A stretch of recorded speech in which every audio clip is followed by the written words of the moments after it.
Hi friends, ఏం చేస్తున్నారు? దివ్య express కొంచెం స్లో అయింది కదా వారం రోజుల నుంచి. పట్టాలు ఎక్కేసింది. ఇంకా మళ్ళీ ఫాస్ట్ పేస్ అందుకుంది. సో, పార్ట్ తర్వాత పార్ట్ వస్తూనే ఉంటుంది. మనం ఒక రియాలిటీ షో చూస్తున్నట్లుగా మన రజితా రమేష్‌ల సంసారం చూస్తున్నాం కదా! సో, ఈ పార్ట్‌లో ఒక ట్విస్ట్ వచ్చింది. చూద్దాము ఏమవుతుందో వాళ్ళ సంసారం. సో, ఇది కథ గురించి బ్రీఫ్‌గా మనం రివ్యూ ఇచ్చుకోవాలంటే రమేష్‌కి, రజితకి వివాహం అయింది. రజిత ఆఫీసర్ గారు అమ్మాయి, బాగా రిచ్ అమ్మాయిని పెళ్లి చేసుకున్నాడు రమేష్.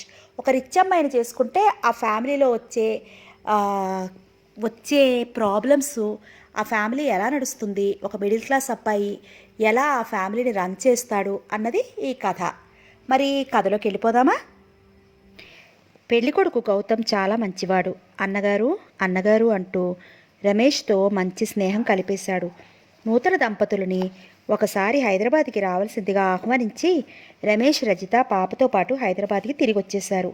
ఇంటి ముందు స్కూటర్ ఆపి లోపలికి రాబోతుండగానే ఇంటిలో మాటలు సందడి వినిపించాయి రమేష్కి. కుముద వాళ్ళు వచ్చినట్లు ఉన్నారు అనుకున్నాడు. 2 అడుగులు ముందుకు వేసేలోపునే వరండాలో సుమతో కబుర్లు చెప్తున్న గౌతమ్ కనిపించాడు. ఇద్దరూ అభిమానంగా పలకరించుకుని డ్రాయింగ్ రూమ్లోనే కబుర్లు చెప్పుకుంటూ కూర్చుండిపోయారు.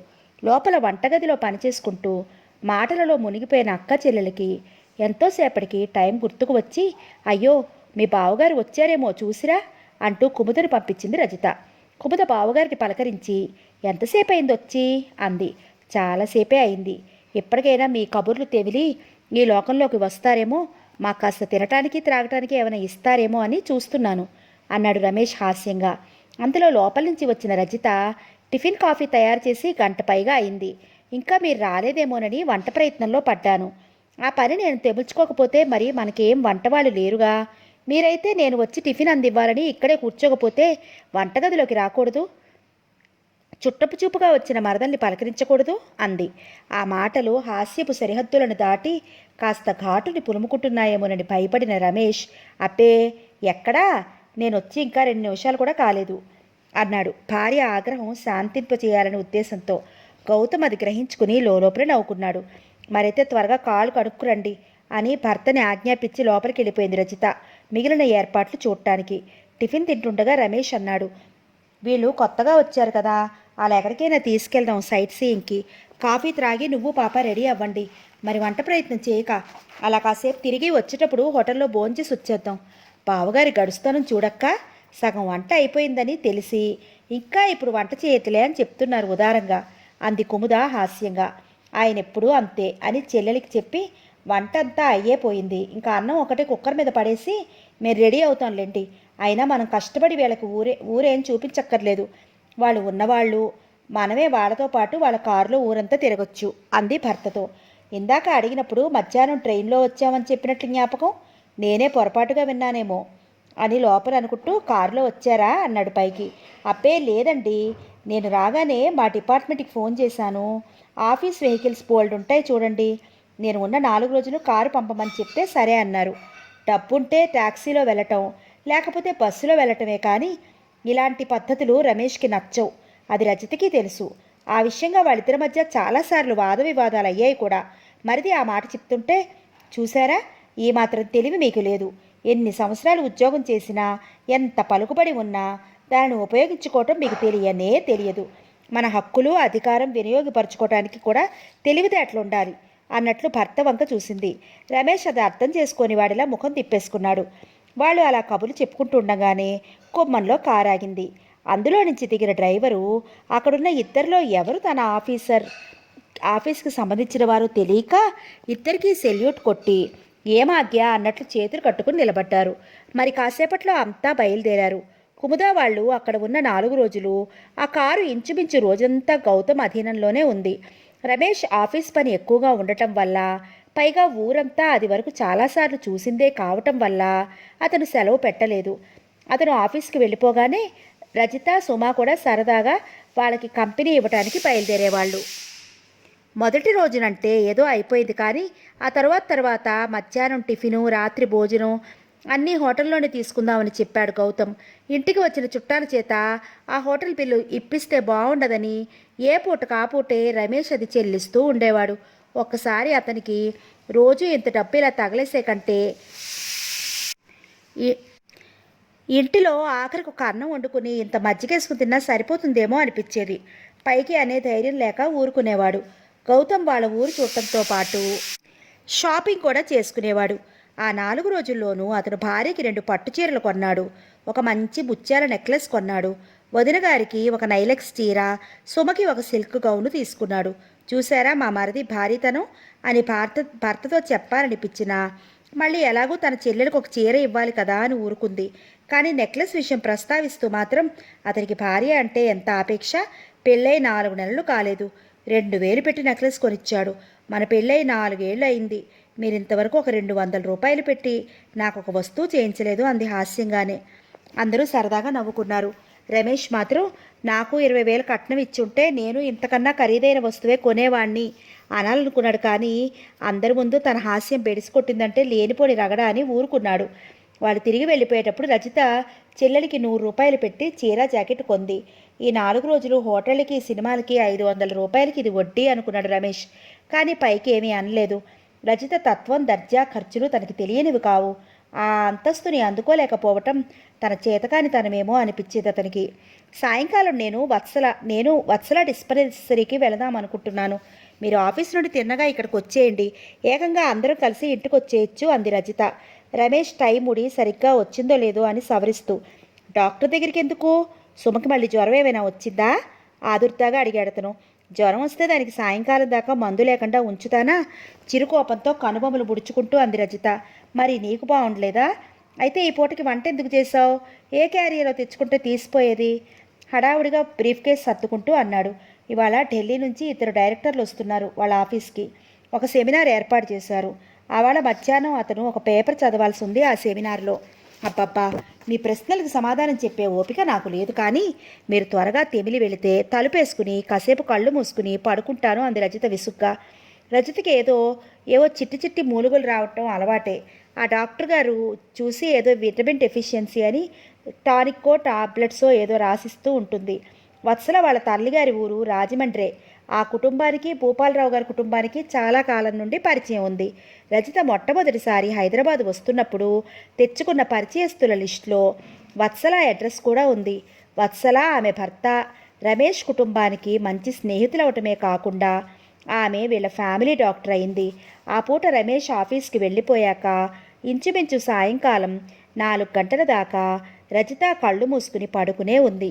ఆ పూట అన్నం తినబుద్ధి కాలేదు. మధ్యాహ్నం టిఫిన్ చెయ్యాలనిపించలేదు. పాపని మరీ ఏం లేకుండా ఉంచటం ఇష్టం లేక 2 గంటల వేళ స్టవ్ అంటించి కాసిన పాలు వేడి చేసి ఆ పాలు 4 బిస్కెట్లు దానికి పెట్టింది. ఎలాగో బలవంతాన కాస్త కాఫీ గొంతులో పోసుకుంది. ఎందుకో పేచీ పెట్టిందని చెప్పి పాపకి 2 అంటించింది. ఇక పాప పెద్దదైపోతుందిగా, హోల్ టైం సర్వెంట్ ఎందుకు అని అనిపించి పిల్లని మానిపించేసిన రమేష్ మీద మనసులో లక్ష సణుక్కుంది. 4 గంటలకే వత్సల ఇంటికి వెళ్ళటం పడకుండా కాస్త ఆలస్యంగా వచ్చిన పని మనిషి మీద చిర్రు పుర్రులాడింది. ఎలాగైతేనే 5 అవుతుంటే తెమిలి వత్సల వాళ్ళ ఇంటికి వెళ్ళింది. వత్సల ఇల్లు, డిస్పెన్సరీ ఒకే బిల్డింగ్లో ఉన్నాయి. సాయంకాలం 5:30 దాకా డిస్పెన్సరీ తలుపులు తెరవబడవు. కానీ ఇలా తెలిసిన వారెవరైనా వస్తే కన్సల్టింగ్ టైం కాకపోయినా చూసి కాసేపు మాట్లాడుతూ కూర్చుంటుంది వత్సల. రజితని పరీక్ష చేసి ఆమె అనుమానం నిజమే అని చెప్పింది. రమేష్ రాగానే అతన్ని కంగ్రాచులేట్ చేస్తూ, ఒక పాప ఉంది కనుక ఈసారి బాబు అయితే బాగుంటుంది కదండి అంది నవ్వుతూ.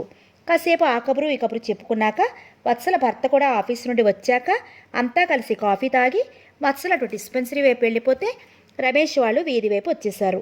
కొన్నాళ్ళైనా రజితకి బాగా విశ్రాంతి ఇవ్వాలని పాపం చూసుకోవటం, రజితకి పని పాటలలో సహాయం చేయటం ప్రారంభించాడు రమేష్. 2 నెలలు గడిచేసరికి రజిత ఆరోగ్యం బాగైంది. అయితే ఈ మధ్య కొద్ది రోజులుగా రమేష్కే ఒంట్లో అదోలా ఉంటోంది. తరచూ తలనొప్పి రావటం, మధ్య మధ్యలో కడుపులా మంట ప్రారంభమైంది. మొదట్లో అదే పోతుందిలే అని అశ్రద్ధ చేసినా తర్వాత డాక్టర్కి చెప్పాడు. గ్యాస్ట్రిక్ ట్రబుల్ ప్రారంభ దశలో ఉందని, ఈ సమయంలోనే కాస్త పచ్చంగా భోజనం చేసి మందు తీసుకుంటే తగ్గిపోతుందని, లేకపోతే చివరికి అల్సర్ అయ్యే ప్రమాదం కూడా ఉంటుందని చెప్పింది వత్సల. డాక్టర్ చెప్పిన మాటలు వినేసరికి రమేష్కి, రజితకి కూడా భయం వేసింది. ఆమె చెప్పిన దానికంటే కూడా ఎక్కువ జాగ్రత్తలు తీసుకోవడం ప్రారంభించారు. అదరవుల్లో పులుసు పూర్తిగా మానేశారు.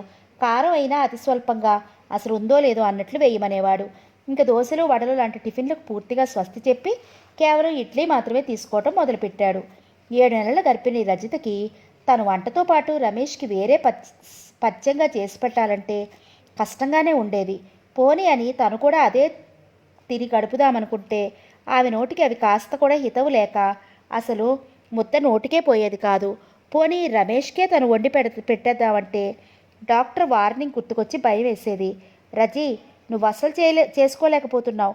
మా అమ్మని రమ్మని రాస్తాను మనకి సహాయంగా ఉండటానికి అనేవాడు రమేష్.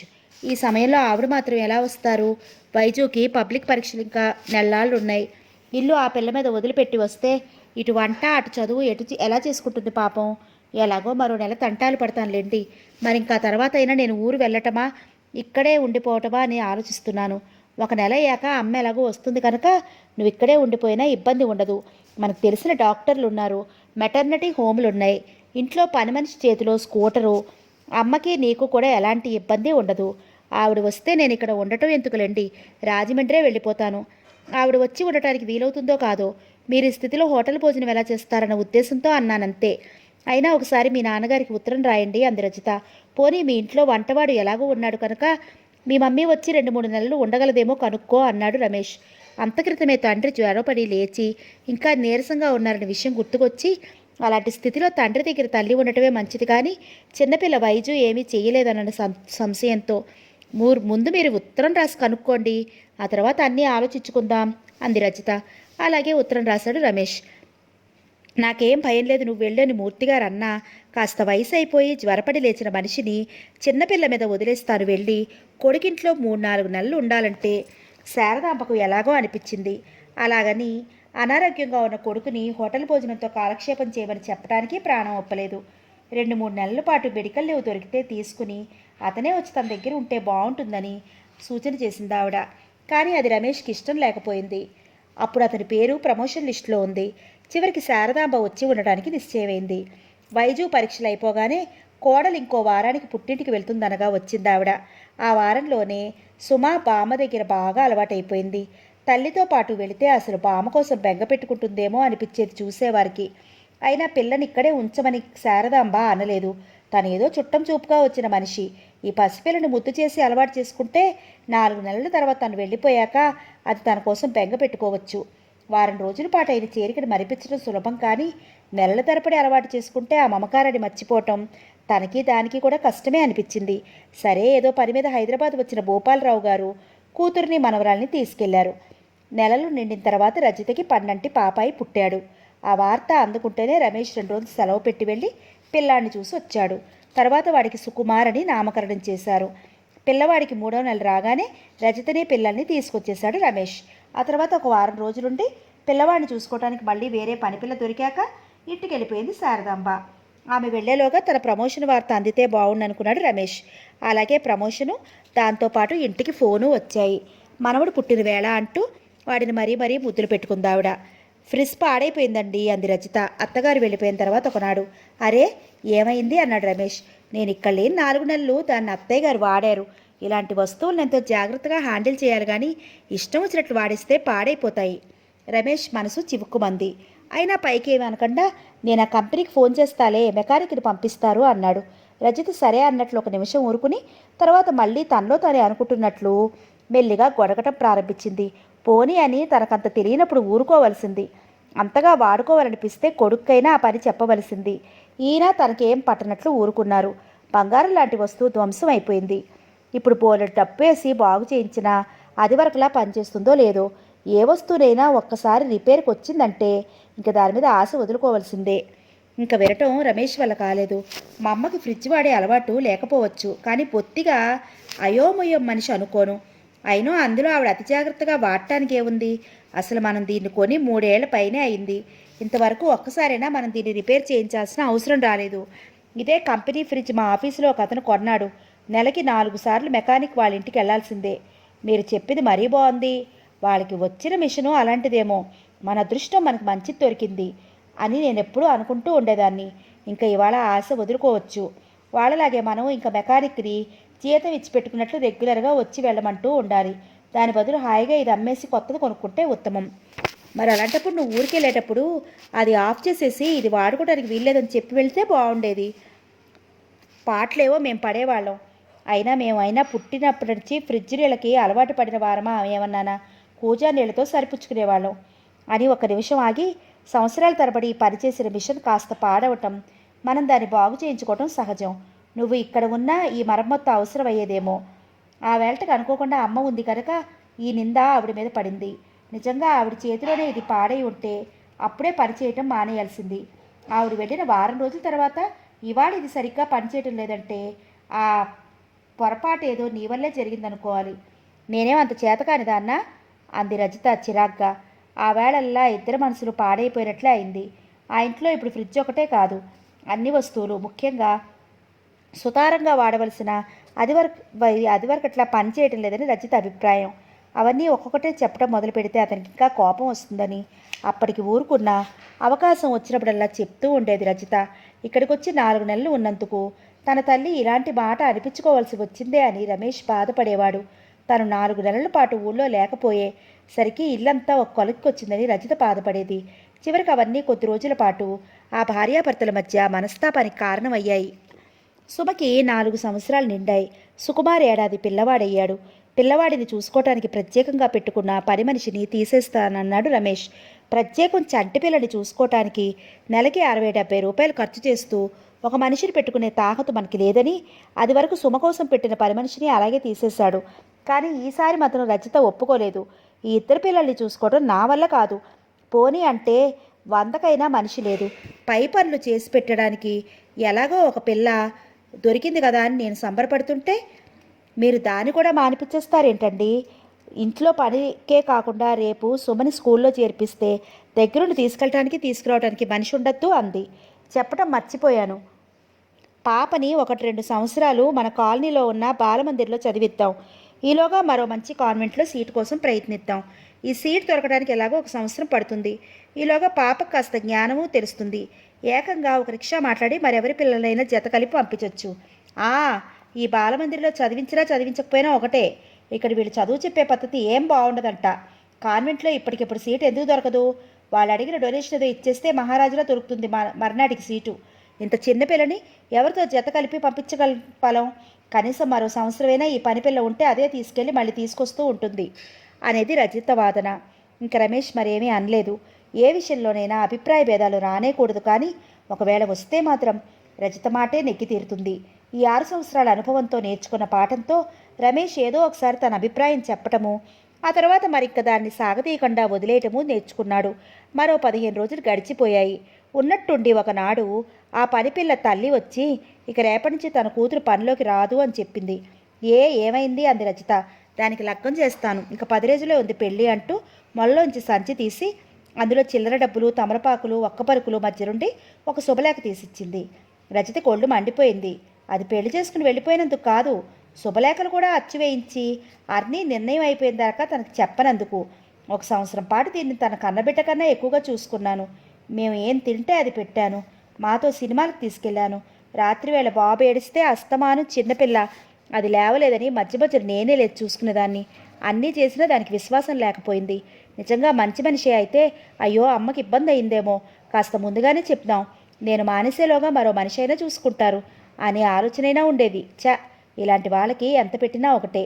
తమ అవసరం గడుపుకుని వెళ్ళిపోవటమే వాళ్ళకి తెలుస్తుంది. కానీ యజమానుల అవసరాలు, ఇబ్బందులు వాళ్ళకి అక్కర్లేదు అనుకుని ఆ మాటే దాంతో అనేసింది. అయ్యో తల్లి, ముందుగా తెలిస్తే చెప్పనా? అప్పటికప్పుడు కుదిరిపోయింది అంది. పోనీ 1-2 నెలలు వ్యవధి లేకపోయినా ఈ కార్డు అచ్చు వేయించాలంటే కనీసం 1 వారమైనా వ్యవధి ఉండాలి కదా. వారం క్రితమైనా చెప్పకుండా ఇంక రేపటి నుంచి పనిలోకి రాదు నా పిల్ల అని చెప్తున్నావు.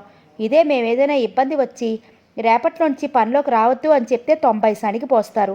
ఉన్నట్టుండి కొలువు తీసేస్తే మేమేమైపోతాం? ఆ గొప్పవాళ్ళు పేదవాళ్ళ కడుపుల మీద కొడతారంటూ గొడవ చేస్తారు.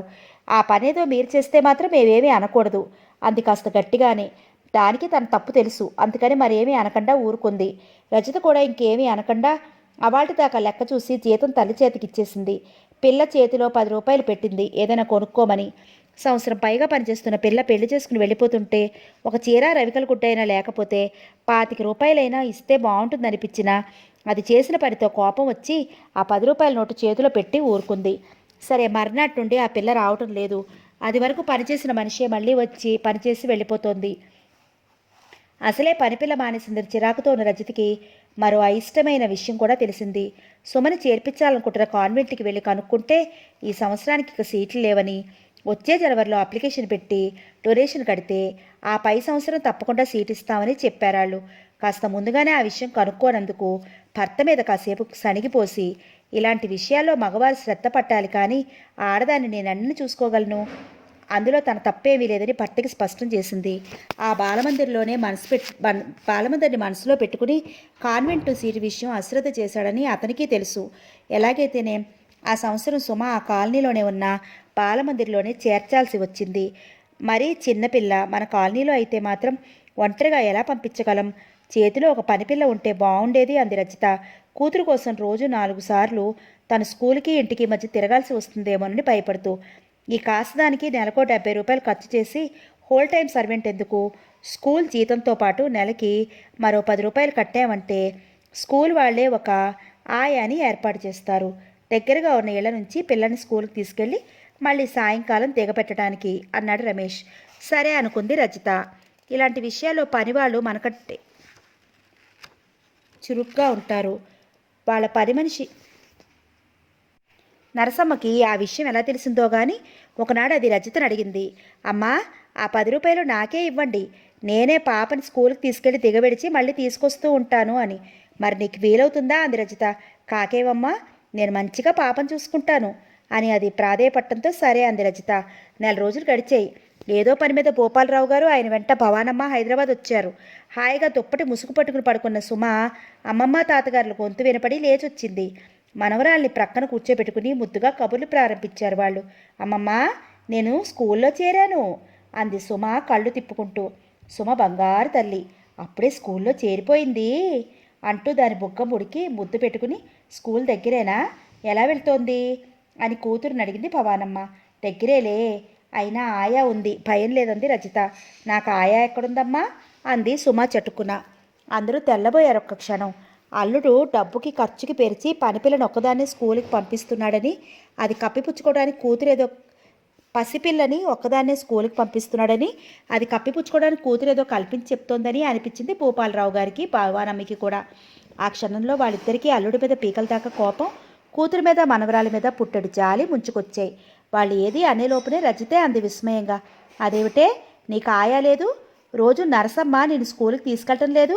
ఆయా అంటే నరసమ్మ, నేను ఇంకా నాన్నగారి స్కూటర్ లాంటిది ఏదో వస్తుందేమో, దానిలో ఎక్కి వెళ్దాం అనుకుంటున్నాను. సుమ అమాయకంగా చెప్తుంటే అక్కడున్న వారంతా పొట్టలు చెక్కలయ్యేలా నవ్వటం మొదలెట్టారు. చివరికి ఎలాగో ఆ నవ్వు తెరలోంచి యువతల పడి, చా పిచ్చి మొద్దు, నీకు ఆయా అంటే తెలియదు, పైగా స్కూటరో కారో లాగా ఉంటుందనుకున్నావా? ఇంకా నయ్యం, ఈ తెలివి తక్కువ వాగుడు అమ్మమ్మ వాళ్ళ ముందు వాగావు కనుక సరిపోయింది, కానీ ఇదే పరాయి వాళ్ళ ముందైతే నా పరువు పోయేది అంది కసురుకుంది. తల్లి కోపానికి కారణం అర్థం కాక సుమ పిక్కమొహం వేసింది. కూతుర్ని చూస్తుంటే రమేష్కి జాలి వేసింది. సుమ దృష్టిలో నరసమ్మ కేవలం పని మనిషే. పని మనిషి తన పిల్లని స్కూల్కి తీసుకెళ్తుందని చెప్పడానికి రజిత లాంటి వాళ్ళకి నామోషి, చిన్నతనం. అందుకే ఆయా అని ఒక పెద్ద పేరు తగిలిస్తారు. పాపం పిచ్చి పిల్ల ఆయా అన్న పేరుకి అర్థం కాక తెలియక అదేదో చిన్నపిల్లల వాహనం అనుకుంటోంది. అవును మరి, దాని చిన్నప్పుడు నిన్న మొన్నటి దాకా సుకుమార్ని చూసుకోవడానికి ఒక పిల్ల ఉన్నా కూడా వాడని పిల్ల అనో లేకపోతే పేరు పెట్టి శాంత కనకం అనో పిలిచేవారు, కానీ ఆయా అని ఎప్పుడూ పిలవలేదు. రజితకు కూడా అది ఎప్పటిగా అనిపించలేదు. కానీ కూతురు స్కూల్లో చేరేసరికి మాత్రం ఇతరుల ముందు తన డాబు చూపించుకోవడానికి పని మనిషి ఆయా అయిపోయింది. మిథ్యాడంబరాలకి భేషజాలకి పెద్దవాళ్ళు అలవాటు పడినంత త్వరగా పసివాళ్ళు అలవాటు పడలేరు అనిపించింది. అంతేకాదు, పసితరం నుంచే ఇలాంటి వాటికి అలవాటు పడిన పిల్లలు క్రమంగా వాటిని వంట పెట్టించుకుని స్నాప్స్గా అందరి ముందు తమ ఆధిక్యాన్ని ప్రదర్శించుకునేవారిగా తయారవుతారు. అతి చిన్నతనం నుండి వాళ్ళల్లో స్థిరపడిపోయిన కొన్ని భావాలు, అలవాట్లు తర్వాత ఎంత ప్రయత్నించినా మారలేవు అనుకున్నాడు. మళ్ళీ అంతలోనే అనిపించింది. చిన్నతనం నుండి అలాంటి వాతావరణంలో పెరగటం వల్లనే రజితలో ఈ దర్పం, ఆడంబరం ఇలా తిష్ట వేసుకున్నాయి. ఆ తల్లి పెంపకంలో ఈ సుమ కూడా అలాగే తయారైంది. అది కూడదు అని నేను అనుకున్నా, నా ఆలోచనలు నా ప్రయత్నాలు సాగవు అని. 4 రోజులుండి భూపాలరావు గారు భవానమ్మ వెళ్ళిపోయారు. కానీ కూతురికి ట్రైనింగ్ ఇవ్వటం విషయంలో, దానికి అత్యంత ఆధునికమైన నాగరికత అలవాటు చేయటంలో రజిత మరింత శ్రద్ధ తీసుకోసాగింది. సరిగ్గా 9:30కి డాడీకి మినిస్టర్ గారితో అపాయింట్మెంట్ ఉందట అంది రజిత రమేష్తో. అతనికి ఇలాంటి మాట వినటం అది కొత్త కాదు. ఆఫీస్ పని ఉందనో, లేకపోతే ఏ మినిస్టర్నో కలుసుకోవాలనో, ఏ సెక్రటరీతోనో మాట్లాడాలనో 2 నెలలకి ఒకసారైనా మామగారు వస్తూ ఉంటారు. ఇంట్లో ఆమె స్వయంగా ఆలనా పలనా చూసుకోవలసిన పసిపిల్లలెవరూ లేకపోవటం వల్ల, అన్ని పనులకి నౌకర్లు ఉండటం వల్ల భవానీదేవి కూడా ఆయనతో పాటు తయారవుతూ ఉంటుంది. అస్తమాను ఈవిడ వస్తే అనవసరంగా బోలెడు రైలు ఖర్చులు కావాలని మొదట్లో రమేష్ అనుకుంటూ ఉండేవాడు. అయితే భూపాలరావు గారు భార్య వచ్చినందుకు గాను ఇక్కడ ఉన్న సమయంలో ఖర్చయినది కానీ ఏది ఏ ఖర్చు ఆయన చేతికి తగలదని, ఏదో ఒక రూమ్లో ఆఫీస్ ఎక్క ఉంటుందో అకౌంట్లో పడిపోతూ ఉంటుందని తెలిసాక ఇహ అలా అనుకోవడం మానేశాడు. కానీ వాళ్ళకి ఖర్చు కాకపోయినా అతనికి మాత్రం ఆ 4-5 రోజులు ఒకలా కష్టంగానే ఉంటోంది. ఉదయం లేచిన తర్వాత కాఫీ ఇవ్వటం దగ్గర నుంచి స్నానం, భోజనం అన్నిటికీ తండ్రి విషయంలోనే ప్రాముఖ్యం ఇస్తుంది రజిత. తండ్రి ముందు, ఆయన హోదా ముందు రమేష్ అతని అవసరాలు ఎంతో తక్కువగా కనిపిస్తూ ఉంటాయి రజితకి. ఏదో మామగారు పెద్దవారు, తనకి ఉద్యోగం వేయించిన పెద్ద మనిషి అని మొదట్లో అతని పట్ల రమేష్కి కాస్త గౌరవంగానే ఉండేది. కానీ తన సంసారం విషయంలో, ఆఖరికి కూతురు కట్టుకునే చీర దగ్గర నుండి ఆవాల వండుతున్న కూర దాకా ఆయన ఇంట్రెస్ట్ చూపిస్తూ కలగజేసుకోవటం, ఒక్కొక్కసారి సలహా ఇస్తున్న ధోరణిలోనే తన ప్రవర్తనలో తప్పులెంచడం చూస్తుంటే మా నాన్నగారే ఎప్పుడు నా విషయాల్లో కలగజేసుకుని నన్ను పల్లెత్తు మాట అనలేదు. అలాంటిది ఈయనేమిటి నన్ను ఇలా మందలిస్తారు అని కాస్త చిరాకు కూడా వచ్చేది. భర్త ముఖ కవళికలను కనిపెట్టే అన్నట్లుగా ఒక్కోసారి రజిత అంటూ ఉండేది. మా వాళ్ళు తరచూ వచ్చి ఇక్కడ ఉండటం మీకు కాస్త కష్టంగా ఉన్నట్లుంది. వాళ్ళు వచ్చేది ఏ 2-3 నెలలకో, ఉండేది 3-4 రోజులు మాత్రమే. ఆ భాగ్యానికి ప్రతి నెలా మనకి అచ్చి ఉన్నట్లు నెలకి 100 రూపాయలు ఇంటి అద్దె కోసం ఇస్తున్నారు కదా. వాళ్ళు ఆ మాత్రం సహాయం చేయకపోతే మనం ఇంత ఇల్లు అద్దెకు తీసుకుని ఈ మాత్రం సుఖంగా దర్జాగా బ్రతకగలిగేవారమంటారా అనేది. ఆ మాట నిజమే. ఇప్పుడు వాళ్ళు ఉంటున్న ఇంటికి 2 బెడ్రూమ్స్, ఒక drawing room, dining room, kitchen అన్నీ ఉన్నాయి. మామూలుగా ఉండే బాత్రూమ్ కాక బెడ్రూమ్స్కి రెండింటికి కలిపి మరో బాత్రూమ్ కూడా ఉంది. ఇన్ని సౌకర్యాలు ఉండటం వల్లనే పిల్లలకి వేరే బెడ్రూమ్, తమకి వేరే బెడ్రూమ్ అమర్చుకోగలిగారు. మామగారు అత్తగారు వచ్చినప్పుడు మాత్రం ఆ పిల్లల రూమ్ వాళ్ళకి గెస్ట్ రూమ్లా మారుతోందే కానీ మిగిలిన సమయం అంతా తామే వాడుకుంటున్నారు. పోనీలే ఏదో అద్దె కలిసి వస్తుందని రమేష్ కూడా అప్పుడప్పుడు సరిపెట్టుకునేవాడు. ఒక్కసారి మాత్రం మరీ తిక్కరగినప్పుడు అయినా ఈ అద్దె ఇవ్వకుండా నా నెత్తి మీద ఎక్కకుండా హాయిగా ఏ హోటల్లోనో అదివరకులా ఉంటే ఇద్దరికీ తెరిపిగా ఉంటుంది అనుకునేవాడు. కానీ ఆ మాటలు పైకి అనటానికి మాత్రం సంస్కారం లాంటిదేదో అడ్డు వచ్చి తన కోపం తనే దిగమింగుకునేవాడు. ఆ వాళ్ళ ఇంకా నిద్ర మంచం మీద నుండి లేస్తూనే భార్య చేసిన హెచ్చరిక వినేసరికి రమేష్కి ఒళ్ళు మండిపోయినట్లయింది. ఆ వాళ్ళ అతను ఆఫీస్కి త్వరగా వెళ్లాల్సి ఉంది. ఇన్స్పెక్షన్ జరుగుతోంది. ఇవాళ ఈవిడ గారు వాళ్ళ నాన్నగారిని ముస్తాబు చేసి భోజనం పెట్టి బయటికి పంపిస్తేనే కానీ నాకు స్నానానికి కూడా దిక్కుండదు అనుకున్నాడు. అలాగే అయింది. డాడీతో మమ్మీ కూడా వెళ్ళాలట, తనకి ఏదో పని ఉందట అంటూ హడావుడి పడిపోతూ వాళ్ళకి స్నానానికి భోజనానికి ఏర్పాట్లు చేసేసింది రజిత. వాళ్ళతో పాటు పిల్లలు అన్నం తినటం అయింది. టైం 9 కావస్తోంది. మీరు స్కూటర్ మీద కాస్త త్వరగా వెళ్ళి ఒక ట్యాక్సీ తెచ్చిపెట్టండి ఆజ్ఞాపిస్తున్నట్లుగా పురమాయించింది రజిత. రమేష్ పైకి ఏమీ అనలేక లోపల పళ్ళి కొరుక్కుంటూ స్కూటర్ బయటికి తీశాడు. అతను ఎంత కంగారు పడినా వాళ్ళు అదేంటో ఒక ట్యాక్సీ దొరకటానికే 10 నిమిషాలు పట్టింది. ఇంటికి తిరిగి వచ్చేసరికి మరో 5 నిమిషాలు ఆలస్యం అయిపోయింది. ఆసరికి చేతి వాచి వంక చూసుకుంటూ ముఖం అప్రసన్నంగా పెట్టుకుని భూపాలరావు గారు, ఆయన ప్రక్కన భవానమ్మ వీధి గేటు దగ్గర నిలబడి ఉన్నారు. ఆలస్యమైనందుకు అల్లుడిని ఏమీ అనలేక, ఇంకా లాభం లేదో నీకు ఒక కారు ఉండాలి, అప్పటికి ఎలాంటి ఇబ్బంది ఉండదు అంటూ ఆయన వెనక భవానీదేవి ట్యాక్సీ ఎక్కి కూర్చున్నారు. ట్యాక్సీ కదిలిపోయింది. తండ్రి అన్నమాట రజిత చెవిన పడలేదు కదా అన్నట్టు బెదురుగా చుట్టూ చూశాడు రమేష్. సుమని స్కూలుకు పంపే హడావుల్లో లోపలే ఉండిపోయింది రజిత. ఇంతవరకు అదృష్టవంతుడినే. ఆ మాట తన చెవిన పడలేదు. లేకపోతే రేపటి నుంచి ఈ స్కూటర్ అమ్మి ఒక కారు కొనుక్కోమని నా ప్రాణాలు తీసేసేది. ఏమైనా అంటే డబ్బు నేను అడ్వాన్స్ చేస్తాను కదా అంటుంది. వడ్డీ లేకుండా అప్పు దొరికింది కదా అని నెలకి 200 రూపాయలు పెట్రోల్ ఖర్చు పెట్టాల్సి వచ్చేది నాకు. ఇంకే ఉంది, కారు ఉంటే వీళ్ళకి ట్యాక్సీలతో పని లేదు. వీళ్ళు ఇక్కడ ఉన్నన్ని రోజులు నేను ఆఫీస్ కూడా సెలవు పెట్టి వీళ్ళకి డ్రైవర్గా తిరగాల్సి వచ్చేది అనుకుంటూ లోపలికి వెళ్ళాడు. పిల్లలకి ప్రొద్దుటే పని మనిషి స్నానం చేయించేసింది. కానీ సుమకి జడ వేయలేదు. అది స్కూల్కి ఆలస్యం అయిపోతుందని గోల పెడుతున్నా దాని బలవంతాన కూర్చోపెట్టి యథావిధిగా 2 జడలు వేసి రిబ్బన్లు పెడుతోంది. ఆ దృశ్యం రమేష్కి మరీ చిరాకనిపించింది. రజితకైతే ఉదయం నుంచి వంట పని హడావుడితో సరిపోయింది. కూతురికి వంటలో సహాయం చేయకపోతే మానే.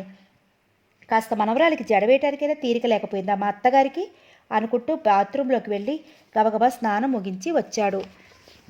అప్పటికే 9:30 అయింది. ఇక భోజనం అయినా చేయకుండా అతను ఆఫీస్ బట్టలు వేసుకుంటుంటే టేబుల్ మీద అన్నీ సర్ది పెడుతున్న రచిత అంది, ఒక్క నిమిషంలో వడ్డించేస్తాను, ఈలోగా షూ కూడా వేసేసుకోండి అంది. నాకు ఇవాళ ఆఫీసులో చచ్చేంత పని ఉంది, 9:30కే అక్కడ ఉండాల్సింది, ఇప్పటికే ఆలస్యం అయిపోయింది అనుకుంటుంటే ఇంకా భోజనం కూడా ఏంటి మధ్యాహ్నం, ఏ క్యాంటీన్లో నేను తింటాలే అన్నాడు గబగబా టై కట్టుకుంటూ. ఇదిగో వడ్డించేస్తున్నానుగా, ఒక్క 5 నిమిషాల్లో తినేసి వెళ్ళిపోదురు కానీ అంది రచిత గబగబా కంచం పెడుతూ. అబ్బబ్బా, నాకు టైం లేదని చెప్పానా, ఇక నన్ను విసిగించకు చిరాగ్గా అని షూ అందుకున్నాడు. కొత్తగా ఇదొకటి నేర్చుకున్నారు, మాటకు ముందు చిరాకు పట్టం. మా వాళ్ళు రావటం మీకు అంత ఇష్టం లేకపోతే అదేదో స్పష్టంగా చెప్పొచ్చుగా. నేనేం అలాంటి అర్థంతో అనలేదు, నువ్వు లేనిపోని ఊహించుకోకు. లేని మాట ఏముంది, తెలుస్తూనే ఉంది మీ ధోరణి. వాళ్ళని ఏమీ అనలేక ఆ చిరాకు నా మీద చూపించటం. వాళ్ళేదో గతిలేక వస్తున్నారనుకున్నారా? వాళ్ళు వచ్చినా రాకపోయినా నెల తిరిగేసరికి ₹100 మీ చేతిలో పోస్తున్నారు. కాకపోతే ఇప్పుడు మీరు ఒకటే అంటారు, వాళ్ళ డబ్బు నాకు అక్కర్లేదు, వాళ్ళు వచ్చి ఇక్కడ ఉండడం అక్కర్లేదని. ఇప్పుడు మీరు ఏం మాట్లాడినా చెల్లుతుంది, ఎందుకంటే ఇవాళ మీరు నెలకి ₹1000 సంపాదించుకుంటున్నారు, నెలకి 300 అద్దె ఇవ్వగలిగే స్థితిలో ఉన్నారు కనుక. మనం తక్కువ స్థితిలో ఉన్నప్పుడు వాళ్ళు మనకి చేసిన సహాయం, మన సౌకర్యాల కోసం వాళ్ళు పడిన తాపత్రయం ఎందుకు గుర్తుంటాయి మీకు? రజిత, అసలే చిరాగ్గా ఉంది ఇవాళ. నాకు నీ మాటలతో నన్ను ఇంకా రెచ్చగొట్టకు. నీకు తోచిన విధంగా అనుకోవటం, అవన్నీ అవతలి వారు అనుకుంటున్నారని వాళ్ళకి అంటగట్టడం నీకు కొత్తేం కాదు అంటూనే విసురుగా తలుపులు తెరుచుకుని వెళ్ళిపోయాడు రమేష్. రజితకి తలమొలకలుగా వచ్చింది కోపం. తాను మనసారా ప్రేమించి అత్యంత ఉన్నత స్థానం మీద కూర్చోబెట్టుకుని తండ్రితో పోట్లాడి ఒప్పించి పెళ్లి చేసుకున్న రమేష్ చివరికి సామాన్యమైన మగవాళ్లాగే ప్రవర్తించాడు అనుకుంది. స్త్రీ స్వాతంత్రము, సమాన హక్కులు అని ప్రపంచమంతా చెవులు గింగురుమనేలా ఘోషిస్తున్న ఈ కాలంలో చదువు సంస్కారం ఉన్న మగవాడు చదువుకున్న ఆడదానిని ప్రేమించి పెళ్లి చేసుకున్న ఇల్లారిని చూసే విధం ఇదేనా? ఈయనకి నేనెంత లోకువైపోయాను. నా ఇష్టం వచ్చినట్లు ఊహించుకుని అవి ఇతరుల అభిప్రాయాలుగా వాళ్ళకి అంటగట్టే మూర్ఖురాలినా నేను? అవును మరి, తన మనసులో మాట నేను కనిపెట్టేశానని ఉక్రోషం. తల్లి ఎలాగో ఉందని కనిపెట్టిన 2 ఏళ్ల సుకుమారు వచ్చి ఆమె ఒళ్ళో కూర్చుని తనతో మాట్లాడమన్నట్లు ఆమె ముఖం తన వైపు తిప్పేసుకున్నాడు. చిరాగ్గా వాడిని ఒకటి వెయ్యబోయిన రజిత అంతలోనే తమాయించుకుని వాడిని ఎత్తుకుని వంటగదిలోకి వెళ్ళి గిన్నెలన్నింటి మీద మూతలు పడి సర్దేసి వచ్చింది. అన్నం తినాలనిపించక.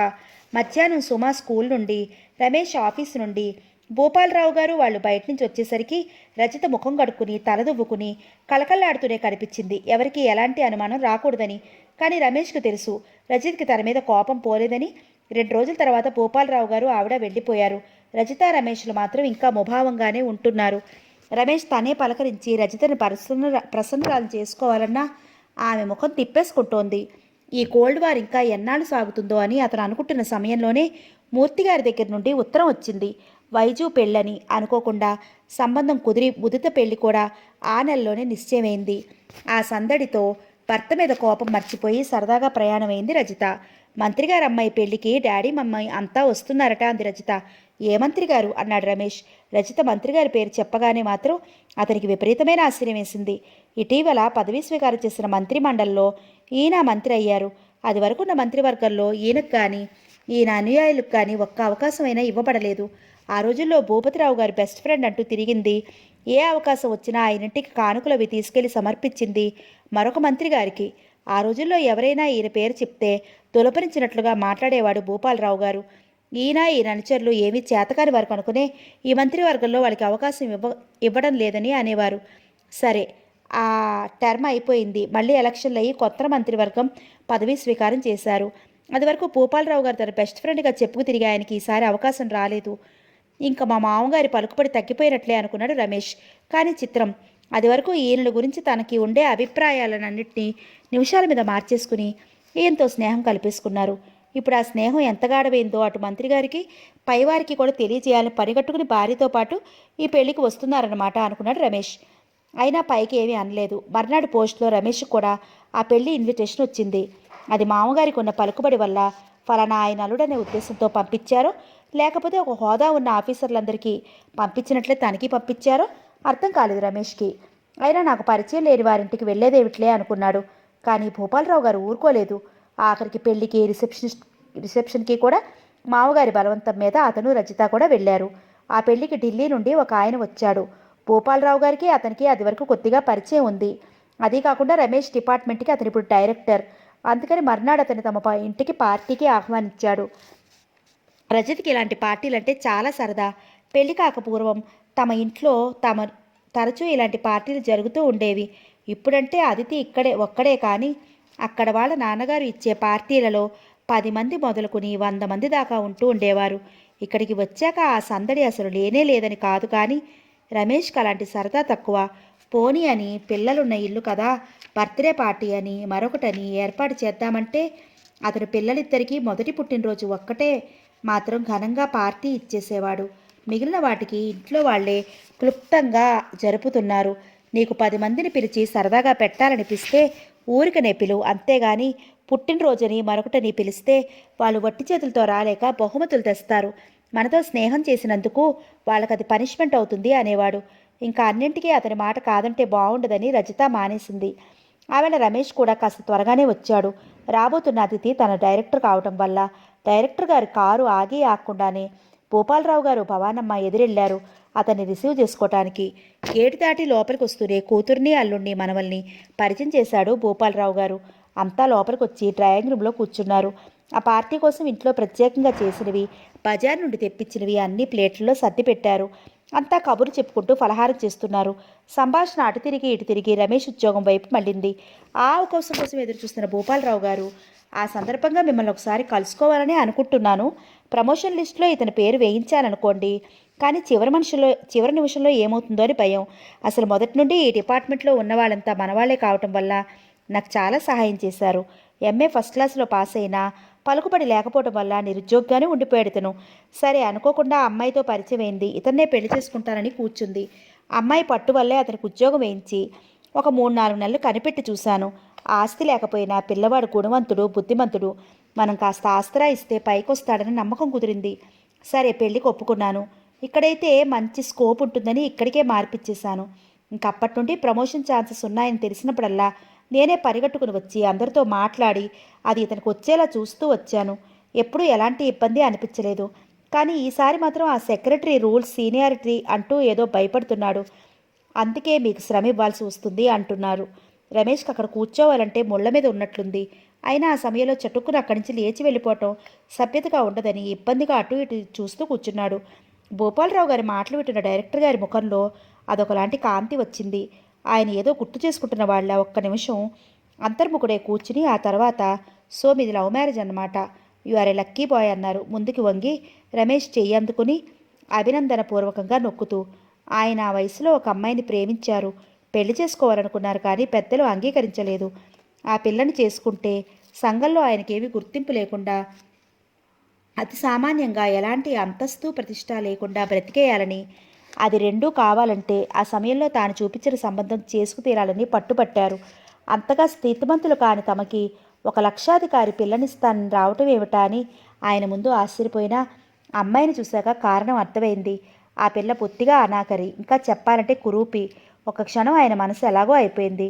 కానీ తల్లిదండ్రుల ప్రోద్బలం, ఎదురుగా గజ్జెలు చప్పుడు చేసుకుంటూ ప్రత్యక్షం కాబోతున్న ధనలక్ష్మి అతని ప్రేమను మటుమాయం చేశాయి. సరే పెళ్ళయింది. ఆ మామగారి డబ్బుతో పెద్ద చదువు, ఇంకా ఫారిన్ చదువు అన్నీ ముగించుకుని ఈనాటి స్థితికి వచ్చారు. అయినా ఆ ఒక్క భార్యతో అదే లోకంగా ఆయనేం బ్రతకటం లేదు. ఆయన ఈడు జోడు అయిన జంటలని, ముఖ్యంగా ప్రేమ వివాహాలు చేసుకునే జంటల్ని చూస్తుంటే ఆయనకేమిటో అసూయ లాంటిది, అభిమానం లాంటిది కూడా కలుగుతూ ఉంటుంది. అతనన్న అభినందనపూర్వకమైన మాటకి రమేష్ చిన్నగా నవ్వి ఊరుకున్నాడు. కానీ భూపాలరావు గారు అందుకున్నారు సరదాగా నవ్వుతూ హాస్యంగా అన్నట్లు, సర్టన్లీ మీ అమ్మాయి అతను లవ్ చేయటమే ఒక పెద్ద లక్ అనుకోండి. ఆ తర్వాత అన్నీ అలా అలా కలిసి వచ్చాయి.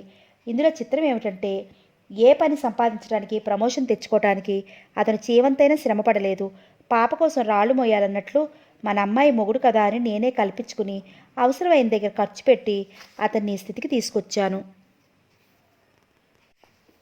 హిమాలయ పర్వతం లాంటి ఈ మామగారు దొరకటం మీ అదృష్టం మిస్టర్ రమేష్. ఈయన్ని నేను చాలా కాలం నుండి ఎరుగుదును. ఈయన కార్యదీక్ష, శక్తి సామర్థ్యాలు నాకెంతో ఆశ్చర్యంగా ఉంటూ ఉంటాయి.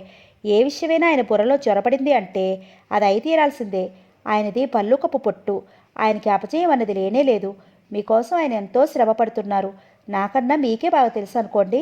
అయినా చెప్తున్నాను, ఒకవేళ ఇక్కడ సెక్రటరీ మరేమైనా తలతిక్కగా మాట్లాడి ఉంటే, ఒకవేళ నేను ఇక్కడికి రాకపోయి ఉంటే ఈయనే పనిగట్టుకుని ఢిల్లీ వచ్చి నన్ను కలుసుకుని మాట్లాడి తనకు కావలసిన కాగితం మీద నా చేత సంతకం పెట్టించుకుని వెళ్ళేవారు అన్నాడు ఆపకుండా. అదొకలాంటి ఉత్సాహంతో మాట్లాడుతూ. అతనికి రమేష్ని చూస్తుంటే అసూయ లాంటిదేదో కలుగుతోంది. తనలాగే మామగారి సహాయంతో ఇతని పైకొస్తున్నా తనకి దక్కంది ఇతనికి తగ్గింది.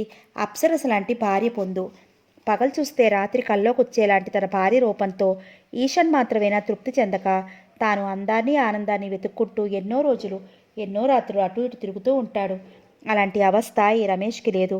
పైగా తనకి పట్టిన మరొక దురదృష్టం ఏంటంటే తను భార్యని జీవంతైనా అలక్ష్యం చేస్తున్నాడని కానీ మరొక ఆనందాన్ని అనుభవించాడని కానీ ఇటు భార్యకి అటు మామగారికి కూడా తెలియకూడదు. ఏమాత్రమైనా పసిగట్టాడో రెక్కలు కట్టుకుని వాలినట్లే వచ్చి తన ఇంట్లో తిష్ట వేసి తనని 10 చివాట్లు వేసి ఈసారి ఇలాంటి పిచ్చి పిచ్చి వేషాలు వేసావంటే అసలు ఉద్యోగమే పీకించేస్తానని బెదిరిస్తూ ఉంటాడు. ఇప్పటికీ అలా 4-5 సార్లు మామగారు వార్నింగ్ ఇవ్వటం తను తల వంచి తప్పు ఒప్పుకోవటం జరిగిపోయింది. అయినా తనకి అలా దొరికిన వారెవరూ ఈ రజిత అంత అందగత్తెలు కారు. ఆ డైరెక్టర్ కన్నార్పకుండా అదోలా రజిత వంక మధ్య మధ్యన చూస్తూ ఉండటం రమేష్ పసిగట్టేశాడు. ఇటు బావగారు అటు పరాయి వ్యక్తి కలిసి తనని అలా మాటలతో అవమానిస్తుంటే కలిగినప్పటి బాధ కన్నా ఎక్కువగా కలగసాగింది. అతనికి ఆ డైరెక్టర్ రజితని చూసే విధానం వల్ల అతను అంతకుముందే ఎవరి ద్వారానో విని ఉన్నాడు ఈ డైరెక్టర్కి స్త్రీ వ్యామోహం ఎక్కువని. కానీ అంతలోనే సరిపెట్టుకున్నాడు. అతను ఎలాంటి వాడైనా అంతకు సిద్ధపడి వచ్చే ఆడవాళ్ళ నుండి ఆనందం పొందుతాడే కానీ ఇలాంటి మగనాలి మీద అతనేమీ ఆశ పెట్టుకుంటాడే అని. అందుకేనేమో ఆ చపలత్వం తీర్చుకోవడానికి ఇలా కాసేపు చూస్తున్నాడది. అదైనా ఇష్టం లేని వాళ్ళ రమేష్ కాఫీ కలుపుకురమ్మని ఆమెను లోపలికి పంపించేశాడు. డైరెక్టర్ గారికి ఇప్పుడు ఆలోచిస్తున్నది మరొక విషయం. ఆ భూపాలరావుతో మెల్లగా ఇప్పుడే అంటే ఈ ఊర్లోనే తన మనసు వెల్లడిస్తే, మీరు నా కోరిక తెరిస్తే నేను మీ పని చేసి పెడతాను అంటే, అది వరకు చాలాసార్లు తాను అసలు జరిపిన పథకమే అది. కానీ రజితం తలుచుకుంటుంటే ఎందుకో అదివరకులా అలా అడగబుద్ధి వేయటం లేదు. ముందుగా వారి పని చేసి పెట్టి ఈ కుటుంబంతో ముఖ్యంగా రజితతో పరిచయం స్నేహం అధికం చేసుకుంటే ఆమెకే తన మనసు వెల్లడించి ఆమెను తన దాన్ని చేసుకోవచ్చు. ఆ స్నేహం కొద్ది సంవత్సరాల పాటైనా నిలుపుకోవచ్చు అనిపించింది. అందుకే వెళ్ళిపోయే ముందు తను శాయశక్తులా ప్రయత్నించి ఈ సహాయం చేస్తానని అందరితోనూ ముఖ్యంగా రజితతోనూ చెప్పి వెళ్ళాడు. మీ ఆయనకి తప్పకుండా ప్రమోషన్ వస్తుందమ్మా అని అతను అంటూ ఉంటే ఏ దేవతలో వరమిస్తున్నట్లే పొంగిపోయింది రజిత. ఆ మర్నాడే భూపాలరావు గారు భవానమ్మ కూడా రాజమండ్రి వెళ్ళిపోయారు. నేనింకా ఈ ఉద్యోగం చెయ్యలేను రజిత, భార్య చెయ్యి పట్టుకుని తన పక్కన కూర్చోపెట్టుకుంటూ దీనంగా అన్నాడు రమేష్. ప్రవాహంలో కొట్టుకుపోతున్నవాడు ప్రాణభీతితో కంపించిపోతూ తనని కాపాడమని అర్థిస్తూ ఒడ్డున నిలబడి ఉన్నవారి వంక చూస్తున్నంత పేలగా ఉంది అతని చూపు. ఒక పద్మవ్యూహంలో చిక్కుకున్నవాడు అందులో నుంచి బయటపడటానికి పెనుగులాడుతూ ఎదురుగా కనిపించిన శ్రేయోభిలాషిని తగిన సహాయం చేసి రక్షించమని ప్రాధేయపడుతున్నట్లుగా ఉంది అతని గొంతు. నెలకి 1000 రూపాయలు వచ్చే ఉద్యోగం మీకెందుకింత చేదైపోయిందో నాకు అర్థం కావటం లేదు. అతని అంతరంగాన్ని కాస్తైనా అర్థం చేసుకోని దానిలా నిర్లిప్తంగా అంది రజిత. ప్రేమించి పెళ్లి చేసుకున్న భార్య, తనతో 8 సంవత్సరాలు కాపురం చేసి నా ఇల్లాలు, 2 బిడ్డల తల్లి, భర్త పట్ల చూపించే ఆదరణ కానీ అతని మనసును అర్థం చేసుకునే తాపత్రయం కానీ లేదందులో.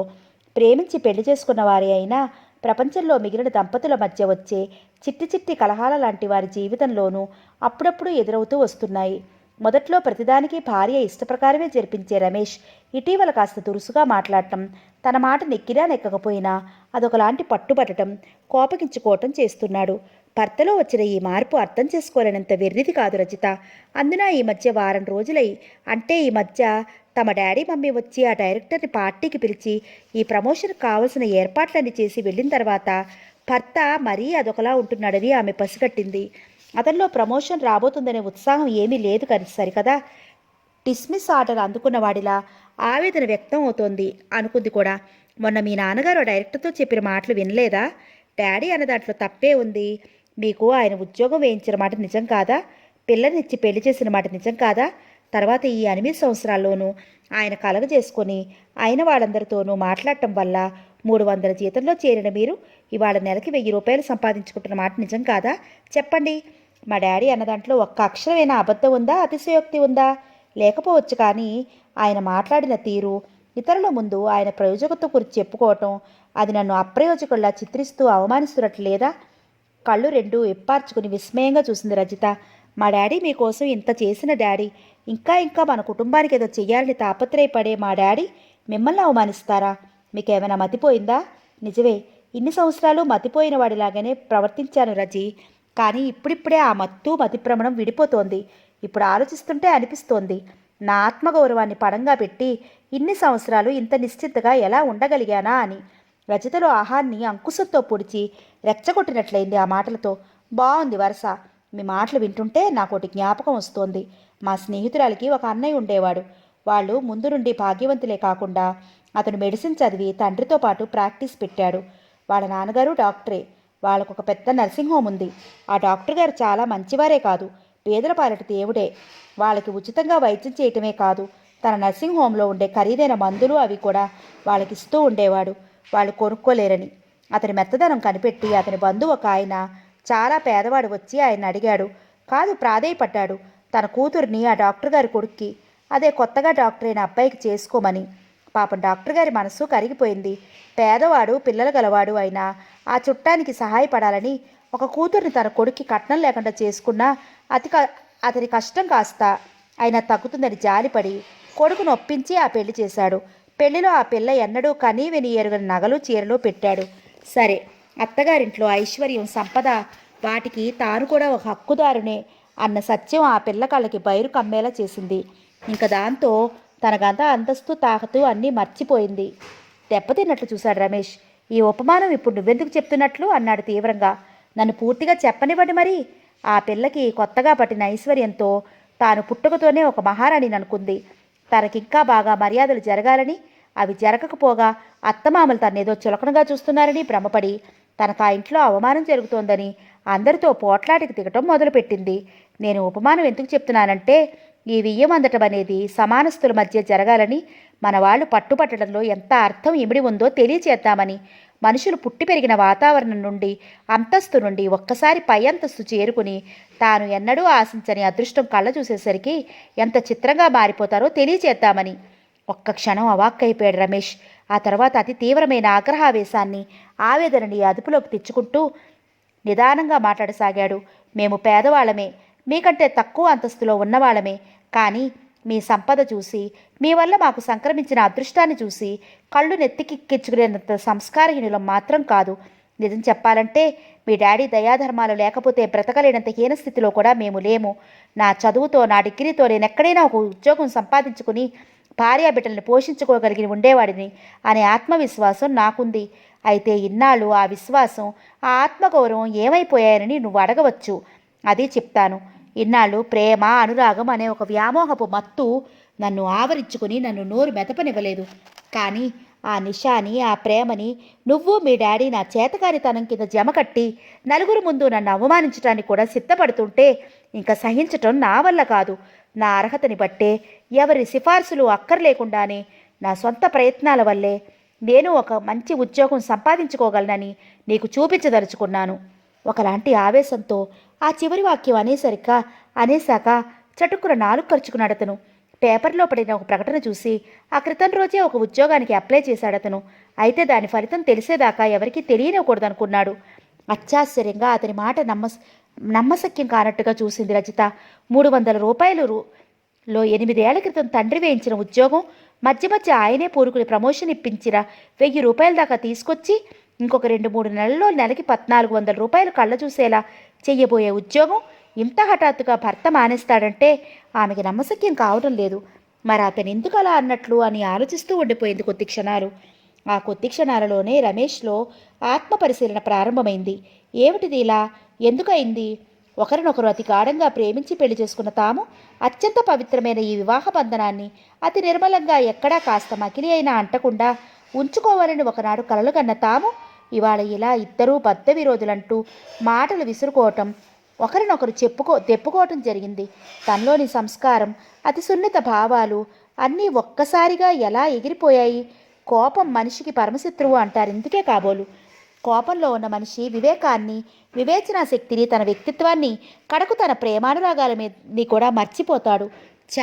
తను ఎంత సిగ్గిల్లే విధంగా ప్రవర్తించాడు అనుకుంటుంటూనే అతని కళ్ళల్లో తీక్షణత కరిగిపోయింది. ముఖంలో కాఠిన్యం చెదిరిపోయింది. అతని కళ్ళు, ముఖం, గొంతు కూడా అత్యంత మృదువుగా, ఆర్ద్రంగా మారిపోయాయి. చటుక్కున చెయ్యి చాచి రజిత చెయ్యి తన చేతిలోకి తీసుకున్నాడు. సారీ రజి, ఆవేశంలో ఏదేదో అనేశాను. అసలు నన్ను రెచ్చగొట్టిన దానివి నువ్వు. ఇద్దరం కూడా ఇప్పటిదాకా జరిగింది మర్చిపోదామన్నాడు. రజిత నిరసనగా అతని వంక చూసింది. తన చెయ్యి అతని చేతిలో ఉన్న విషయం అప్పుడే గుర్తించిన దానిలా వెనక్కి గుంజుకుంటూ, అది సరే, మీరేదో ఉద్యోగం అన్నారు, ఎక్కడ ప్రయత్నిస్తున్నారు అంది. నేను ఢిల్లీలో ఒక ఉద్యోగం కోసం ప్రయత్నం చేస్తున్నాను అన్నాడు రమేష్ ఆ వివరాలన్నీ చెప్తూ. రజిత ఏదో అనబోయింది, కానీ అంతలోనే మళ్ళీ రమేష్ మొదలుపెట్టాడు. చూడు, పెద్దలకి పిల్లల మీద అభిమానం ఉండకూడదని నేను అన్నను.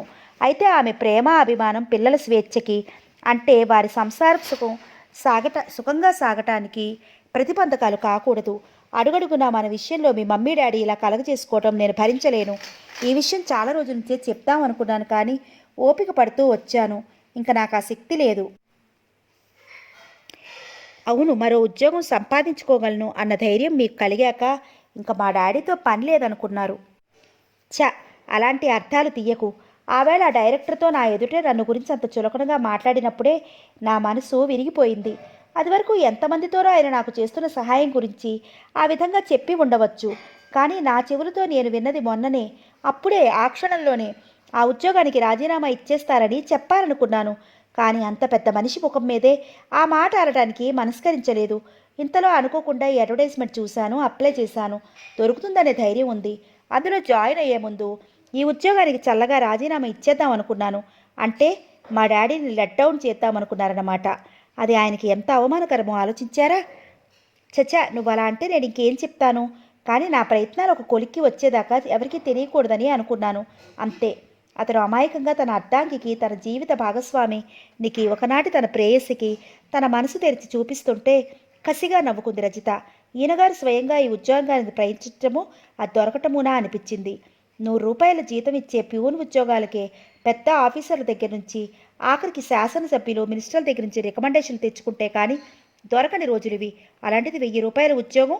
ఈయన గారికి ఎవరి సహాయం, రికమెండేషన్ అక్కర్లేకుండానే కేవలం ఈయన తెలివితేటల వల్లనే దొరికిపోవటం సాధ్యమా? ఆ సంగతి ఈయనకి తెలియటం లేదు. తన శక్తి మీద ఏవేవో ఆశలు పెట్టుకుని ఒకలాంటి భ్రమలో పడిపోతున్నారు. సరే, ఒకసారి ఫలితం ఏదో తెలిసాక, ఆ పరాజయం ఏమిటో జరిగాక అప్పుడే మా డాడీ విలువేమిటో ఈయన గారికి ఇంకా బాగా తెలిసొస్తుంది అనుకుంది. ఏం రజీ, నేను స్వశక్తితో పైకి వస్తే నీకు గర్వంగా ఉండదు? మీ ఆయన ఒక ప్రయోజకుడయ్యాడు అని గుర్తించడం నీకు ఆనందంగా ఉండదు అన్నాడు. రజిత ఏమీ మాట్లాడలేదు. రోజులు గడుస్తున్నాయి. భార్యాభర్తల మధ్య అదివరకటి సామరస్యం మళ్ళీ నెలకొనకపోయినా మరీ ఎడముఖం పెడముఖంగా మాత్రం లేరు. రమేష్ ప్రయత్నిస్తున్న ఉద్యోగం కోసం ఇంటర్వ్యూకి ఢిల్లీ వెళ్లాల్సి వస్తుందేమో అనుకున్నాడు మొదట. కానీ ఆ డిపార్ట్మెంట్కి సంబంధించిన పెద్దలు అందరూ ఏదో కాన్ఫరెన్స్ సందర్భంగా హైదరాబాదే రావాల్సి ఉండటం వల్ల కొంతమంది క్యాండిడేట్స్కి హైదరాబాద్లోనే ఇంటర్వ్యూ ఏర్పాటు చేశారు. ఇది బాగానే ఉందనుకున్నాడు రమేష్. సరే, ఇంటర్వ్యూ అయింది. కొద్ది రోజుల్లోనే అతనికి అపాయింట్మెంట్ ఆర్డర్ పంపిస్తూ వారం 10 రోజుల్లో వచ్చి చేరవలసిందిగా సూచించారు. ఆ ఉత్తరం సెక్రటరీకి చూపించి తన రాజీనామా పత్రం ఇచ్చేసి సాధ్యమైనంత త్వరలో తనని రిలీవ్ చేయాల్సిందిగా అడుగుదామని రమేష్ అతని దగ్గరికి వెళ్దామనుకుంటుండగానే అతనికి సెక్రటరీ దగ్గర నుండి పిలుపు వచ్చింది. రమేష్ వెళ్ళంగానే ఆయన ఆదరంగా షేక్ హ్యాండ్ ఇస్తూ కంగ్రాచులేషన్స్ మిస్టర్ రమేష్ అన్నాడు. అప్పుడే ఆయనకి తన ఉద్యోగ వార్త ఎలా తెలిసిందా అని విస్తుపోతూ, థ్యాంక్ యూ సార్, నేను ఇంకా ఆ మాట చెప్పాలని, సాధ్యమైనంత త్వరలో నన్ను రిలీవ్ చేయమని అడగాలని వస్తున్నాను అన్నాడు రమేష్ ఆనందంగా తన రాజీనామా పత్రం ఆయన ముందు పెడుతూ. సెక్రటరీ గారి కనుబొమ్మలు విస్మయాశ్చర్యాలతో ముడుచుకున్నాయి. వాట్ మిస్టర్ రమేష్, మీకు ప్రమోషన్ వచ్చిందని నేను చెప్తుంటే ఈ రాజీనామా కాగితం ఏమిటి అన్నాడు. ఇద్దరూ తమ తమ పొరపాట్లు తెలుసుకుని ఎవరు చెప్పదలుచుకున్న వాళ్ళు స్పష్టంగా చెప్పుకున్నాక ఆ సెక్రటరీ అన్నాడు, మీరు ఆ కొత్తగా సెలెక్ట్ అయిన ఉద్యోగం వదులుకుని ఈ ప్రమోషన్ యాక్సెప్ట్ చేయడం బాగుంటుందని మీకు నేను సలహా ఇస్తున్నాను మిస్టర్ రమేష్. ఈ ప్రమోషన్ కోసం మీ మామగారు ఎంత ప్రయత్నించారో ఇక్కడ ఆఫీసులో అది ఎంతటి సంచలనాన్ని కలిగించిందో మీకు తెలియకపోవచ్చు. అయితే భూమ్యాకాశాలను తలకిందులు చేసినట్లే ఆయన పట్టుపడడం వల్ల మీకు ఈ ప్రమోషన్ వచ్చింది. ఇలాంటి సమయంలో మీరు ఈ ఆఫర్ రిజెక్ట్ చేస్తే అది ఆయన ప్రెస్టేజ్కే దెబ్బ అని మీ మామగారు అనుకుంటారేమో. అంతవరకు ఆనందంగా కలకల్లాడుతున్న రమేష్ ముఖం ఒక్కసారిగా నల్లబడిపోయింది. ఈ ఉద్యోగం అంగీకరించకుండా ఆ ప్రమోషన్ స్వీకరిద్దామా అన్న ఊహ కూడా ఒక్క క్షణం కలిగింది. అయితే మరునిషంలోనే అతనిలోని పౌరుషం, ఆత్మాభిమానం తలెత్తింది. తను మాత్రం కష్టపడలేదా ఈ ఉద్యోగం సంపాదించుకోవటానికి?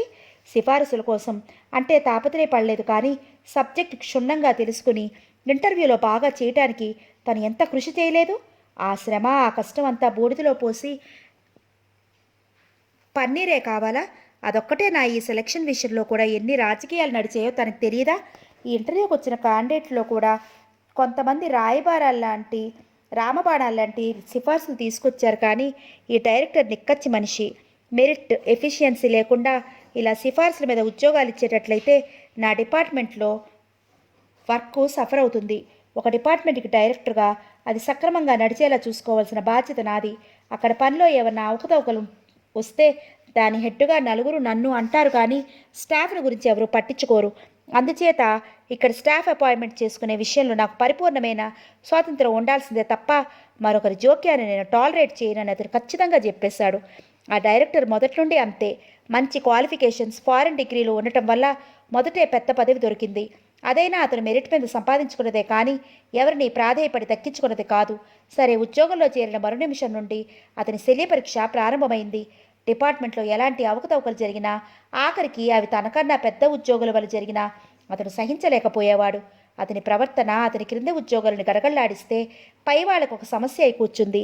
ఇంత నిక్కచ్చైన వాడు మన డిపార్ట్మెంట్లో ఉండటమే ఒక గొప్ప అని కొంతమంది అనుకుంటే, ఇలాంటి వాడితో వేగటం మహాకష్టం బాబు అనుకునేవారు మరికొంతమంది.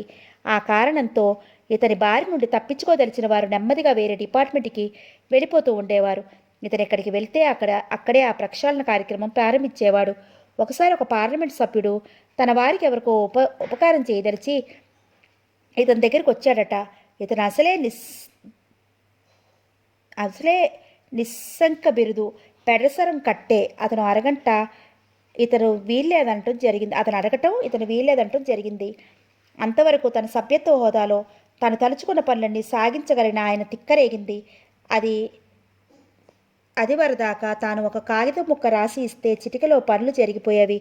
అలాంటిది తనంతటి వాడు స్వయంగా వచ్చి అర్ధగంట తన ఎనర్జీ అంతా వృధా చేసుకుంటే ఇతను కాదు పొమ్మంటాడా? పిల్లకాకేం తెలుసు, ఉండేలు దెబ్బ అన్నట్లు నా తడాకా శక్తి సామర్థ్యాలు వీడికింకా తెలియవు అన్నట్లు వీడిని దారికి తీసుకురావాలి అనుకుంటూ నువ్వు ఎవరితో మాట్లాడుతున్నావో మర్చిపోతున్నట్లున్నావు. నేను పార్లమెంట్ సభ్యుడిని అన్నాడు. చూసుకో, నిన్నేమైనా చేయగలనన్నట్లు అతను తాపీగా శాంతంగా సమాధానం చెప్పాడు. ఇంతకుముందు కార్డు చూపించారుగా, మీరెవరో నాకు తెలుసులేండి. కానీ మీరు మీ పదవిని గురించి గొప్పగా చెప్పుకున్నారు కనుక నేను ఒక మాట చెప్తాను వినండి. మీ పదవి సంపాదించుకోవడానికి మీకు ఎలాంటి డిగ్రీలు అర్హతలు అక్కర్లేదు. ఎవరైనా రావచ్చు ఆ పదవికి. కానీ నా పదవి అలాంటిది కాదు. ఈ కుర్చీలో కూర్చోటానికి ఎన్ని డిగ్రీలు అర్హతలు కావాలో మీకు తెలియదు. అలాగే ఇక్కడ కూర్చున్న వారి బాధ్యత కూడా మీకు తెలియదు. దయచేసి ఇంక నన్ను విసిగించకండి. నా కాలం వృధా చేయకండి. ఎలాంటి పరిస్థితుల్లోనూ నేను నా బాధ్యతని, న్యాయాన్ని, పరిస్థితుల్ని విస్మరించనని, రూల్స్ని అతిక్రమించనని తెలుసుకోండి అన్నాడు. సరే, ఆ పార్లమెంట్ సభ్యుడు పళ్ళు నూరుకుంటూ అవతలికి వెళ్ళిపోయాడు. దాని ఫలితం ఏమైందంటే ఆ ఉద్యోగానికి ఇంకా ఎవరిని సెలెక్ట్ చేయకుండానే నిమిషాల మీద ఆ డైరెక్టర్ని వేరే డిపార్ట్మెంట్కి మార్చేశారు. తెర వెనుక జరిగిన గ్రంథం అంతా ఇతను గ్రహించాడు. కానీ ఆ సమయంలో తను చేయగలిగింది ఏమీ లేదు. అయినా ఒక షరతు పెట్టాడు. తన డిపార్ట్మెంట్లో ఉద్యోగులే కానీ, ట్రాన్స్ఫర్లే కానీ, ప్రమోషన్లే కానీ తన ఇష్ట ప్రకారం జరగాల్సిందే కానీ అందులో మరెవరి జోక్యం కలుగు చేసుకోకూడదు. ఒకవేళ తనకి ఏవైనా అన్యాయం చేస్తున్నాడు అనిపిస్తే అది నిరూపించాలే కానీ ఇలా ఒక డిపార్ట్మెంట్ నుంచి మరో డిపార్ట్మెంట్కి తనని మార్చకూడదు. ఈ డిపార్ట్మెంట్లో కనీసం 5 సంవత్సరాల పాటు తను కదలకుండా ఉంచాలి అని. సరే అనే ఒప్పందం జరిగాక అతను అక్కడికి డైరెక్టర్గా వచ్చాడు. అతను వచ్చిన తర్వాత కొత్త వారి కోసం చేసిన మొదటి అడ్వర్టైజ్మెంట్ ఇది. మొదటి ఇంటర్వ్యూలోనే అతనికి ప్రతికూలంగా కొన్ని శక్తులు పనిచేయటానికి ప్రయత్నించినా చాకచక్యంగా వాళ్ళందరినీ ఎదిరించి తనకి నచ్చిన ప్రతిభా ప్రజ్ఞ ఉన్న 2 క్యాండిడేట్లను ఎన్నుకుని సాధ్యమైనంత త్వరలో జాయిన్ అవ్వమని ఆర్డర్ పంపించాడు. ఆ 2లో రమేష్ ఒకడు. ఒక విధంగా చూస్తే ఈ ఉద్యోగం అతనికి రావటం అతడు డైరెక్టర్కి, ఇటు రమేష్కి కూడా ప్రెస్టేజ్ ఇష్యూనే.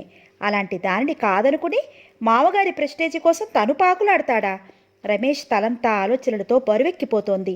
మామగారి విషయం ఈ 8 సంవత్సరాలుగా తాను చూస్తున్నదే. తన పరిధిలోకి వచ్చిన ప్రతి మనిషిని తన గుప్పెటిలో పెట్టుకోవాలని, వాళ్ళని తన ఇష్టం వచ్చినట్లు ఉపయోగించుకోవాలని ఆయన పట్టుదల. ఇంకా ఈ ప్రమోషన్ కూడా అల్లుడికి తన వల్లే వచ్చిందని ఆయన తనని ఇంకా చులకంగా చూసినా చూడవచ్చు. ఆ జీవితం దుర్భరం కాకపోవచ్చు. అలాంటి దానిని భరించేవారు కొంతమంది ఉండవచ్చు, కానీ తనకు నచ్చదు. అంతే. ఆయన పిడికిల్లో నుండి ఎలా యువతలు పడటమా అని ఆలోచిస్తున్న సమయంలో తనకి అవకాశం దైవదత్తంగా వచ్చింది. ఇప్పుడు దీన్ని వదులుకుంటే మళ్ళీ జన్మలో తనంత తానుగా ఒక మంచి ఉద్యోగం సంపాదించుకోలేకపోవచ్చు. ఏవైనా సరే, ఎవరికి కోపం వచ్చినా సరే తన ఈ ప్రస్తుత ఉద్యోగానికి రాజీనామా ఇచ్చేసి ఆ క్రొత్త ఉద్యోగంలో చేరిపోతాడు. రమేష్ ఒక్కసారి పరిస్థితిని అంతటినీ సింహావలోకనం చేసుకుని ఒక నిశ్చయానికి వచ్చే వ్యవధిలో ఆ సెక్రటరీ మళ్ళీ మరొక సలహా ఇవ్వబోయాడు. ఈ క్షణంలో అర్జెంట్ ఏమీ లేదు. ఇంటికి వెళ్ళి తాపీగా ఆలోచించుకుని 2 రోజులలో ఏ సంగతి తెలియజేయండి అంటూ రమేష్ రాజీనామా పత్రం మళ్ళీ అతనికి అందించబోయాడు. నోనో, అదేం లేదు. ఇందులో అసలు ఆలోచించుకోవటానికి ఏమీ లేదు. నా నిర్ణయం ఎప్పుడో జరిగిపోయింది. సాధ్యమైనంత త్వరలో దాన్ని యాక్సెప్ట్ చేసి నన్ను రిలీవ్ చేయండి అని ఆ కాగితం అతని దగ్గరే వదిలేశాడు. సెక్రటరీ ఒక్కసారి దీర్ఘంగా నిట్టూర్చాడు. అయితే నా వల్ల ఒక పొరపాటు జరిగిపోయింది. మీరు ఏమీ అనుకోకూడదు అన్నాడు. ఏమిటి అన్నట్లు చూశాడు రమేష్. ఏం లేదు. మీకు ప్రమోషన్ వచ్చిందన్న సంతోషంలో, అది మీ మామగారు సాధించగలిగారన్న సంతోషంలో నేను మీ ఇంటికి ఫోన్ చేసి మీ మిస్సెస్ని కంగ్రాచులేట్ చేశాను. ఇప్పుడు మీరు వెళ్ళి ఆమెకి ఆశాభంగం కలిగించాల్సి వస్తుంది అన్నాడు.